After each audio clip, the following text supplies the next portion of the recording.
Hello everyone, welcome to Chetan Bharat Learning. In today's video, we are going to cover the second question that have been asked in the PCS Mains 2025. Question पूछा गया, why did rapid economic growth has not significantly reduced unemployment in India? और 100 words में हमने इसका answer करना था.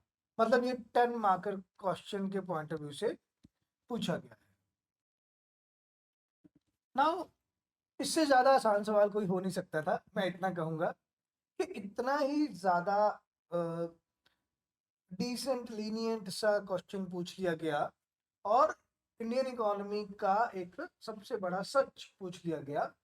तो point यहाँ ये आ जाता है कि सर आंसर को कंसाइज कैसे करें. पता बहुत कुछ है, ठीक है. कि इंडिया की इकोनॉमी सबसे rapid and fast economic growth वाली इकोनॉमी बताई जा रही है, पर फिर भी अनएम्प्लॉयमेंट परसिस्ट करती है, ठीक है.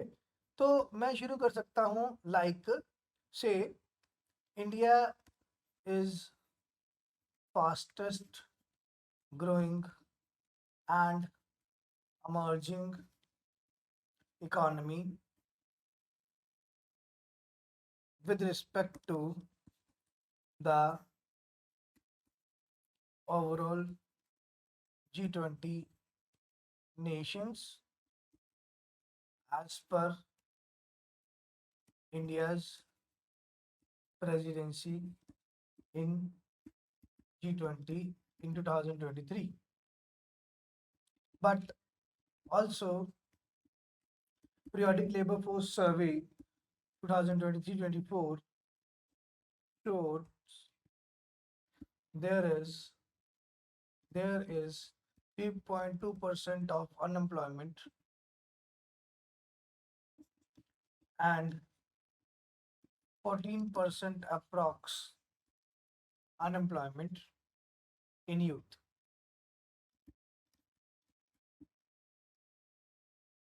तो या तो आप इंट्रोडक्शन को प्रोवाइड कर सकते हैं ऐसे डेटा के साथ, ताकि एग्जामिनर को या आंसर इवैल्यूएटर को ये पता चले कि हाँ एस्पिरेंट को हिस्टोरिकली ये चीजें पता है, ठीक है. आप यहाँ पे बहुत ज्यादा इमीडिएट डेटा नहीं देंगे 25-26 का, तो वो ये शो करेगा कि हाँ कुछ हिस्टोरिकल चीजें नहीं पता.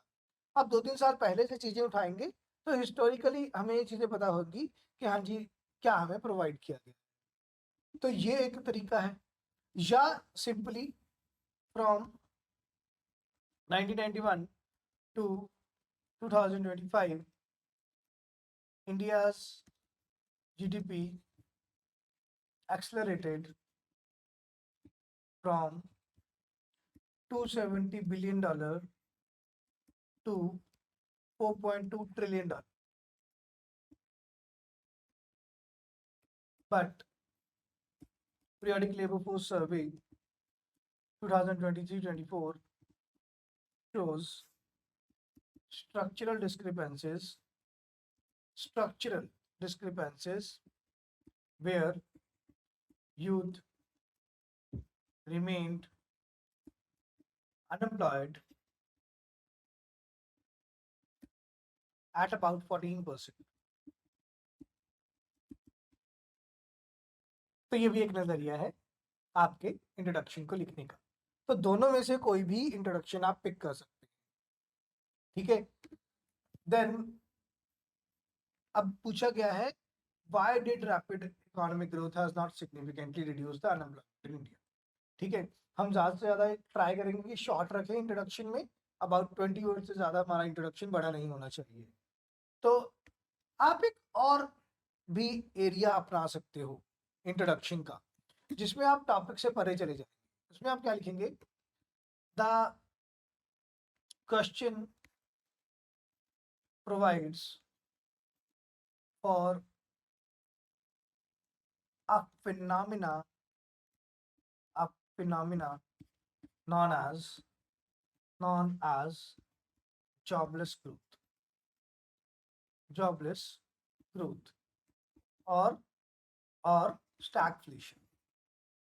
or stagflation. आप थ्योरेटिकल सेंस में भी जा सकते हो कि जो क्वेश्चन ये बताया गया है ये है क्या चीज, किस चीज से रिलेटेड है. So the question provides for a phenomena known as jobless growth or stagflation. ठीक है, तो इससे भी शुरू कर सकते हैं। Now the key reasons behind the same, क्या क्या रीजंस हैं?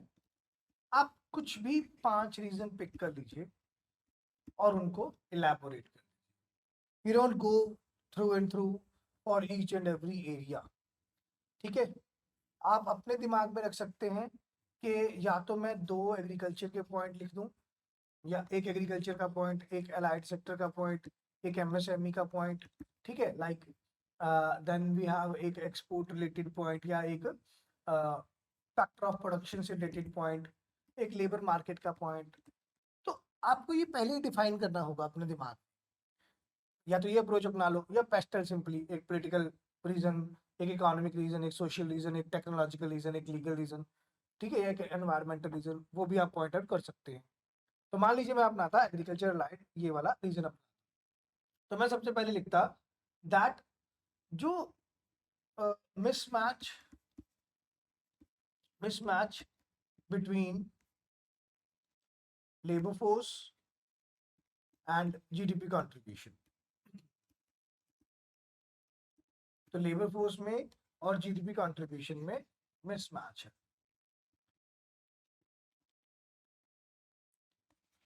ठीक है। तो एग्रीकल्चर का एग्जांपल आ जाता कि सर एग्रीकल्चर में अबाउट 46% आपका लेबर फोर्स है, but it contributes about only for 17 to 18% approximate, ठीक है।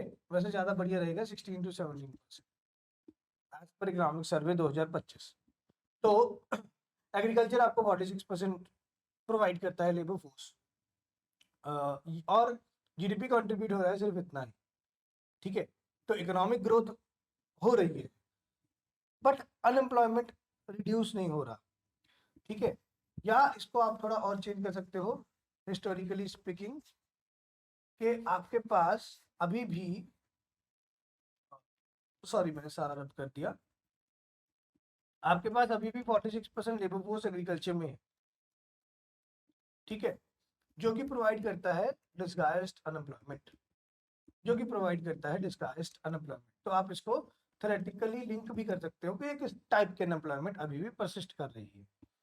तो पहला हमने एग्रीकल्चर सेक्टर लिया, ठीक है। सेकंड की रीजन हम लेते for the labour skill mismatches, labour skill mismatches, ठीक है। सीएजी का एक रिपोर्ट था जो बताता है 50% unemployability of youth studied at senior secondary level, which shows educational unemployment, educational unemployment, ये पॉइंट आ जाता।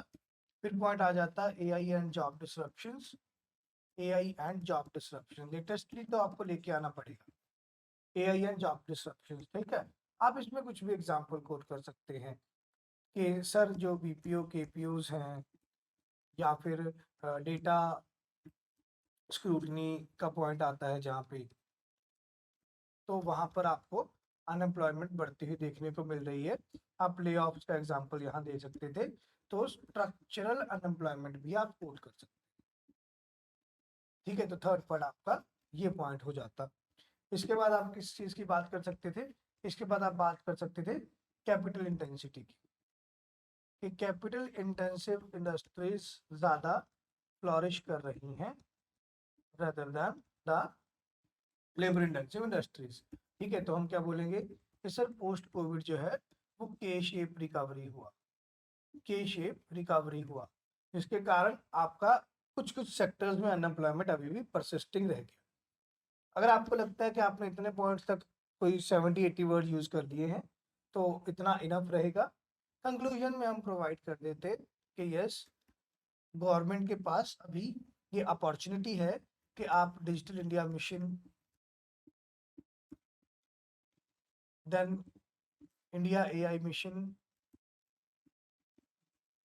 एंड स्किल इंडिया मिशन, इन तीनों का अच्छे से इस्तेमाल करें ताकि ज़्यादा से ज़्यादा बच्चों को अपॉर्चुनिटीज मिले स्ट्रक्चरल, फ्रिक्शनल या किसी भी टाइप के अनएम्प्लॉयमेंट को खत्म करने की। ठीक है, तो ये एक आइडिया हो जाता है आंसर लिखने का। मैं आपके लिए सैंपल के पॉइंट ऑफ व्यू से एक आंसर बना के लाया हूँ। क्या आंसर हो सकता था, आइए देखते हैं। First of all, India's jobless growth paradox stems from structural imbalances where GDP expansion fails to generate proper proportional unemployment। तो ये जॉबलेस ग्रोथ का पैराडॉक्स है, स्ट्रक्चरल इम्बैलेंस है, जीडीपी ग्रो कर रही है बट प्रोपोर्शनल अनएम्प्लॉयमेंट नहीं जा रहा। की रीजंस क्या है? पहला, sectoral mismatches. Yes, India bypass the labour intensive manufacturing revolution and transitioning directly from agriculture to skill intensive services. ये एक पॉइंट हो सकता था। 1991 के बाद हम सीधा मैन्युफैक्चरिंग सेक्टर को स्किप कर गए और हम सीधा शिफ्ट हो गए एग्रीकल्चर से सर्विस सेक्टर की तरफ। ठीक है, तो अब सर्विसेज जो हैं ये 50% कॉन्ट्रीब्यूट कर रही है जीडीपी का, इवन 56% कॉन्ट्रीब्यूट कर रही है जीडीपी का, पर ये ज्यादा सेमी स्किल्ड रूरल वर्कफोर्स को एब्जॉर्ब नहीं कर पाई। तो ये भी एक अच्छा पॉइंट हो जाता लिखने के लिए। Sectoral mismatch. Then capital intensity growth is increasing driven by automation and K shape recovery, जैसे मैंने आपको बताया पोस्ट कोविड पैटर्न जो हमारा रहा के शेप रिकवरी का। देन द मिसिंग मिडिल, ये एक अच्छा पॉइंट आप ऐड कर सकते थे। अभी हाल ही में आपके पास एक रिपोर्ट आया, that is fiscal health index plus the report by RBI on India's consumption। ये बताता है दैट हाउसहोल्ड सेक्टर का डेट इंक्रीज हुआ है। हाउसहोल्ड सेक्टर का डेट इंक्रीज हुआ है 39.8%, जो कि 2024-25 में था, बढ़ के इंक्रीज होके 41% हो गया है 2025-26 में। तो क्योंकि लोग अनएम्प्लॉयड रह रहे हैं तो उन्हें कर्जा लेके सर्वाइव करना पड़ रहा है, तो वो भी आप पॉइंट लिख सकते थे। या a fragmented industrial landscape dominated by the micro enterprises and a few large firms stifled mid size companies. तो आपके पास मिड साइज कंपनी, ठीक है, ये पॉइंट लिख सकते हैं। स्किल डेफिसिट हमने बात कर लिया। And informalisation, yes, about 89% of workforce is under informal sector as per economic survey 2024। ठीक है, तो इनफॉर्मलाइजेशन अभी भी काफी ज्यादा। तो ये पॉइंट्स कुछ भी लिख सकते हैं। तो मैंने जैसे आपको कहा था स्टार्टिंग में, बहुत कॉम्प्रिहेंसिव पॉइंट्स है, हमें कंसाइज करना था बस। कंक्लूजन में, to line with growth with employment, India must revitalise the labour intensive manufacturing and bridge the industry academia skill gap, जहां आप इनिशिएटिव्स का नाम ले सकते हो कि इनसे अभी और काम करवाना चाहिए। Clear? So this is the second question that have been asked in PCS Mains 25। ऐसे ही नेक्स्ट वीडियो में थर्ड क्वेश्चन के बारे में डिस्कस करेंगे। तब तक के लिए अच्छे से प्रिपरेशन करते रहें, करंट अफेयर्स पढ़ते रहें। पता नहीं कब किस्मत बदल जाए और हमें हमारे सफलता के एक नज़दीक और स्टेप के लिए कॉल आ जाए। मिलते हैं नेक्स्ट वीडियो में। Thank you, take care, bye bye.